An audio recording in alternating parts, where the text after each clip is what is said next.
So, to do neurofeedback, it is a commitment. It's not something that I'm open to people saying, well, I think I want to try it, see how it works. It's really not like that. I usually typically have a waiting list, people trying to get in. I already know it works. It works for about 85 to 80% of the time. In fact, I go even higher and say probably I've had only 5% of the people that don't notice anything. 95% of the time we see results, and 80%, maybe 70 to 80% of the time we see the results within the first 5 sessions. If we don't see results right away, we need to tweak it. We need to do something else. We need to know if there's factors. So I ask that people come 5 sessions in a 2-week period. I know people are busy, they have schedules, there's ball games to go to, there's work schedules. Thing is, I hate to say this, if you don't really do the 2 weeks, 5 sessions, it doesn't work, so I don't really do that.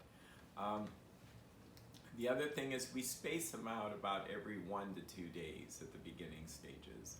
Why? Because that's the reason why we do 5 sessions in 2 weeks. If you space it out too far, the brain begins to have to relearn again. It's like riding a bicycle. If you're learning to ride a bicycle, maybe it took you a year, and that's probably because you did it once every month.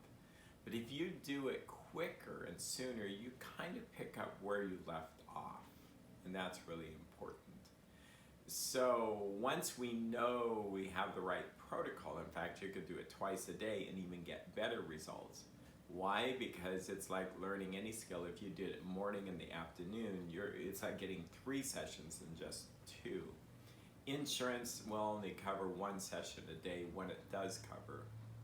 So for most people, they're not paying out of pocket. They're trying to get insurance to cover it. Then they do the sessions, probably 2 a week is typical. So after about 5 sessions, if you notice a change, you're going to want to continue with at least twice a week, at least for, I'd say, about 12 to 15 sessions. Why? Well, if you want to go away, you can only afford 5, you might lose ground, and then you'd be disheartened. If you go about 10 to 12, my experience is you really won't lose ground.